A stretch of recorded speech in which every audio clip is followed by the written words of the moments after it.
چکی تھی، آگے جو ہے دوسری بات اسی مضمون کو آگے بڑھایا جا رہا ہے۔ شیطان کو باہر نکلنے کا حکم دیا گیا، لیکن نکلتے نکلتے وہ اپنا ایک اور کام کر گیا، اور وہ کام کیا تھا کہ حضرت آدم علیہ السلام اور اماں حوا سے اللہ تعالیٰ ہم کلام ہوئے اور فرمایا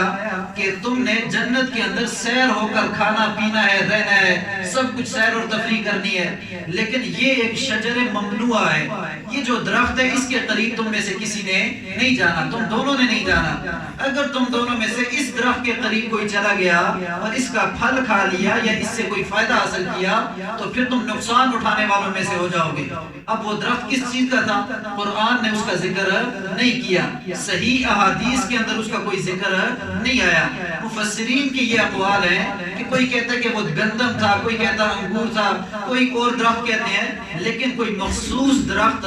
جس کا ذکر صحیح سند کے ساتھ ہو اس کا نہیں ہے، بس شجر ممنوع تھا۔ اللہ تعالیٰ جس درخت سے کسی کو منع کر دے، انسان تو وہی ہے بس منع ہو جائے کیونکہ وہ اللہ کا حکم ہو جاتا ہے، لیکن حضرت آدم علیہ السلام کو جب اللہ تعالیٰ نے یہ کہہ دیا تھا تو قرآن میں دوسری جگہ فرمایا وَنَسِيَ آدم، حضرت آدم علیہ السلام اللہ کے اس وعدے کو بھول ہی گئے، پتہ ہی نہیں چلا، انسان تھے اور انسان بھولتا ہے، بھول سے تو پاک صرف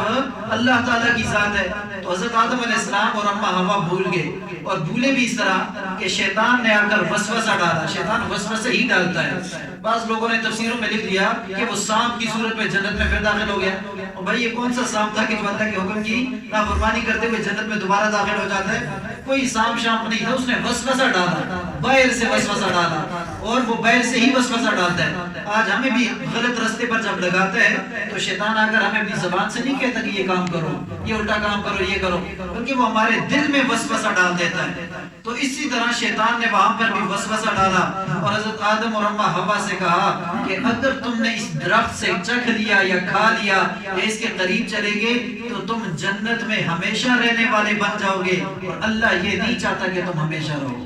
یہ شیطان نے وسوسہ ڈالا، تو حضرت اماں حوا وہ گئی اور انہوں نے اس درخت سے کھا لیا، تو حضرت آدم علیہ السلام بھی گئے، دونوں گئے، تو اللہ تبارک و تعالیٰ نے یہ حکم دیا، فرمایا کہ اب تمہاری جنت میں کوئی جگہ نہیں ہے۔ فوراً سب سے پہلے ان آیات کے اندر فرمایا کہ سب سے پہلے کیا ہوا کہ اللہ تعالیٰ نے ان کے جنتی لباس کو اتار دیا، جنت والا لباس اتر گیا۔ جب جنت کا لباس اتر گیا تو جسم ننگے ہو گئے، اب حیادار ہے، پیغمبر تو سب سے زیادہ حیادار ہوتا ہے، حالانکہ اس جنت میں ان دونوں کے علاوہ ہے بھی کوئی نہیں، لیکن اس کے باوجود حیا کا اتنا تقاضا ہوا، ایک حیادار آدمی ہو نا وہ خلوت میں بھی اپنے آپ کو ننگا نہیں دیکھ سکتا۔ حضرت عثمان رضی اللہ تعالیٰ عنہ اتنے حیادار تھے کہ کبھی خلوت میں بھی پورے جسم کو ننگا نہیں کیا، اور غسل کرتے وقت بھی کوئی نہ کوئی کپڑا باندھ کے غسل کرتے تھے، ساری زندگی اپنی شرمگاہ کی طرف نہیں دیکھا، ان کے بارے میں مشہور قول ہے۔ تو وہ اتنے حیا کا ان کے اوپر تقاضا تھا، تو حضرت آدم علیہ السلام چونکہ نبی ہیں تو حیا کا تقاضا تھا، پریشان ہو گئے، پریشان ہونے کے بعد جنت کے جو پتے درختوں سے گرے ہوئے تھے انہیں اٹھا کر اپنے جسم کے اوپر رکھنے لگے تاکہ اپنے جسم کو چھپا سکیں اور ایک دوسرے کو دیکھ نہ سکے میاں بیوی۔ اللہ تبارک و تعالیٰ نے یہاں پر اس کا بھی ذکر کیا اور پھر اس کے بعد اپنے رب کو پکارا، جو دعا ہے وہ انشاءاللہ اگلے درس میں آپ کے سامنے ذکر کر دی جائے گی۔ تو جنت سے نکلنے کا سبب جو ہے یہ انسانوں کے دادا حضرت آدم کے لیے بنا تھا شیطان، اور شیطان اتنا بڑا دشمن ہے کہ جس نے اس انسان کی ترقی برداشت نہ کی اور اسے جنت سے نکلوا کے چھوڑا، خود نکل رہا تھا تو ساتھ ابو الانبیاء اور ابو الانسان حضرت آدم علیہ السلام کو بھی نکالا۔ اسی کا ذکر ہے ان آیات کے اندر، دیکھیں ذرا آیت کی طرف۔ فرمایا بسم اللہ الرحمن الرحیم وَيَا آدَمُ اسْكُنْ أَنْتَ وَزَوْجُكَ الْجَنَّةَ، اور ہم نے کہا یہاں پر قلت محذوف ہے، اور ہم نے کہا اے آدم اسکن رہو تم، انت وزوجک الجنہ، تو بھی اور تیری بیوی بھی، تم دونوں جنت کے اندر رہو، فَكُلَا مِنْ حَيْثُ شِئْتُمَا، بس کھاؤ تم ان میں سے جو کچھ چاہتے ہو، اس جنت کے اندر جو کچھ بھی تمہیں ملتا ہے تم کھا سکتے ہو، لیکن وَلَا تَقْرَبَا هَذِهِ الشَّجَرَةَ، نہ قریب جانا اس درخت کے، یہ جو درخت ہے شجر ممنوع، اس کے قریب تم نے نہیں جانا، اگر تم اس کے قریب چلے گئے تو فَتَكُونَا مِنَ الظَّالِمِينَ، بس ہو جاؤ گے تم ناانصافوں میں سے۔ ظالم کا معنی نبی کے لیے نہیں ہو سکتا، اس لیے میں نے منع کیا ناانصافی کا، آپ ناانصاف لوگوں میں سے ہو جائیں گے، اس لیے اس درخت کے قریب نہ جانا۔ لیکن فوسوس لہما الشیطان، بس وسوسہ ڈالا، خیال پیدا کیا، لہما ان دونوں کے دل میں، الشیطان شیطان نے، لیبدی لہما ما فری عنہما، تاکہ ظاہر کرے ان دونوں کے لیے، ما فری عنہما، وہ چیز جو چھپائی تھی ان دونوں نے، من سوآتہما، اپنی شرمگاہوں میں سے، یعنی دونوں نے اپنی شرمگاہوں کو لپیٹا ہوا تھا، شیطان نے ان کی شرمگاہوں کو ظاہر کرنے کے لیے ان کے دل میں وسوسہ پیدا کیا۔ وقالا، اور کہنے لگا، ما نہاکما ربکما عن ہذہ الشجرہ، نہیں روکا تم دونوں کو تمہارے رب نے اس درخت سے،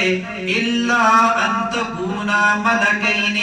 مگر اس لیے کہ ہو جاؤ تم دونوں فرشتے، ملکین فرشتے۔ اللہ تعالیٰ نے اس درخت سے تمہیں اس لیے منع کیا کہ تم دونوں کہیں فرشتے نہ بن جاؤ، اللہ یہ نہیں چاہتا کہ تم فرشتے بن جاؤ، اس لیے تمہیں اس درخت سے منع کیا۔ کیا مطلب؟ اس درخت کو ہاتھ لگا لو، اس سے کھا لو تاکہ تم فرشتے بن جاؤ۔ شیطان کہہ رہا ہے تمہیں میں فرشتہ بنانا چاہتا ہوں، اور آج بھی انسان کو اسی طرح گمراہ کرتا ہے کہ یہ کام کرو نیک کام ہے، لیکن کروا رہا ہوتا ہے بدعات، لوگوں کو سے گمراہی کے کام کروا رہا ہوتا ہے۔ تو اس نے کہا کہ اللہ تعالیٰ نہیں چاہتا کہ تم دونوں فرشتے بنو، اس لیے تمہیں اس درخت سے منع کیا ہے۔ اور دوسری بات، او تکونا من الخالدین، یا ہو جاؤ تم ہمیشہ رہنے والے جنت میں۔ یہ جو جنت ہے، اگر تم نے اس درخت کو ہاتھ لگایا، اللہ نے فرمایا یہ شجر ممنوع ہے، اس درخت کو ہاتھ نہیں لگانا۔ شیطان نے کہا یہ شجر خلد ہے، اس کو لگاؤ گے تو ہمیشہ جنت میں رہو گے، اور اللہ یہ نہیں چاہتے کہ تم ہمیشہ جنت میں رہو۔ یہ پٹی پاٹ پڑھانے والا شیطان ہے۔ یہ ملکین میں ایک عبارت ہے ملیکین، لام کے نیچے کسرہ ہے، ملیکین۔ تو ملیکین کا مطلب یہ ہوتا ہے بادشاہ، پھر مطلب یہ ہوگا کہ اللہ تبارک و تعالیٰ یہ نہیں چاہتا کہ تم ہمیشہ کے لیے بادشاہ بن جاؤ، تو اس لیے تم اس درخت کے قریب جاؤ، اسے ہاتھ لگاؤ، اس سے کھا لو، تو تم ہمیشہ کے لیے بادشاہ تمہارے ہاتھ میں آ جائے گی۔ اور دوسرا ترجمہ ملکین فرشتہ، ایک زبر اور زیر سے معنی تبدیل ہوتا ہے، عربی کی یہ لغت ہے، اس کی یہ خاصیت ہے کہ ایک زبر زیر سے بعض چیزوں کے معانی تبدیل ہو جاتے ہیں، اور کبھی کبھی اس طرح ہوتا ہے کہ ایک لفظ کے 14 معانی ہوتے ہیں، اور کبھی کبھی اس طرح ہوتا ہے کہ 14 لفظ ہوتے ہیں، اس کا ایک معنی ہوتا ہے۔ قرآن کریم نے ان تمام چیزوں کو ذکر کیا۔ ضرب اللہ مثلا، یا بیان کرنے کے معنی میں ہے، پھر ضربہ کا معنی سفر کرنا، پھر ضربہ کا معنی مارنا، اس طرح اس کے تقریباً 12 معنی بنتے ہیں۔ تو اس لیے قرآن کریم نے مختلف مقامات پر اس قسم کے الفاظ ذکر کیے، اس لیے اس کے اندر بڑی احتیاط کی ضرورت ہوتی ہے۔ تو عبداللہ ابن عباس رضی اللہ تعالیٰ عنہ فرماتے کہ ملیکین یہ بھی ہے، اور پھر مطلب یہ ہوگا کہ تم دونوں بادشاہ بن رہے تھے اور اللہ یہ نہیں چاہتا تھا، اور ساتھ اللہ تعالیٰ تمہیں ہمیشہ جنت میں رکھنا نہیں چاہتا۔ اور مزید فرمایا وقاسمہما، اور میں تمہیں قسم دلاتا ہوں تم دونوں کو، شیطان کہنے لگا میں تم دونوں کو یقین دلاتا ہوں، قسم کھاتا ہوں تمہارے سامنے، انی لکما لمن الناصحین، یقیناً میں تمہارا بہت بڑا خیر خواہ ہوں، میں تمہارا خیر خواہ ہوں، میں تمہیں کام کی بات بتا رہا ہوں، لیکن اللہ تعالیٰ نہیں چاہتا کہ تم جنت میں ہمیشہ رہو، تو اس لیے اس نے یہ پٹی پڑھائی۔ اور اس طرح آگے آ رہا ہے اگلی آیت کے اندر، انشاءاللہ کل ذکر کروں گا، کیونکہ آپ کی آنکھوں میں مجھے نیند نظر آ رہی ہے، تو ہم جہاد بھی کریں گے نا کبھی، تو میں تو کبھی کبھی سوچتا ہوں کہ ہم جہاد کیسے کریں گے، اگر کوئی مسئلہ ہو جائے تو ہم کیسے کھڑے ہوں گے؟ ہم تو رات کو تھوڑا سا جاگ جائیں تو صبح ہم بیٹھ بھی نہیں سکتے، تو اس لیے کوشش کرنی چاہیے۔ یہ میں نے درس آج جان بوجھ کے دیا ہے میں نے کہا تھوڑی سی مضبوطی انسان کے اندر ہونی چاہیے، ورنہ انسان خود تھکا ہوتا ہے، کہتا ہے کہ چھوڑو، مجھے تو کوئی کہے چھٹی کا تو مجھے تو شکر کرنا چاہیے، لیکن مجاہدہ کرنا پڑتا ہے اور کبھی کبھی کرنا چاہیے۔ اگلی آیت کے اندر مزید بات آئے گی، شیطان نے اس دھوکے کے ذریعے یہ بات کر کے حضرت آدم اور اماں حوا کو جنت سے باہر کر دیا۔ اللہ تبارک و تعالیٰ سے دعا ہے کہ اللہ ہمیں شیطانی رستے سے محفوظ رکھے اور رحمانی رستے پر چلنے کی توفیق عطا فرمائے۔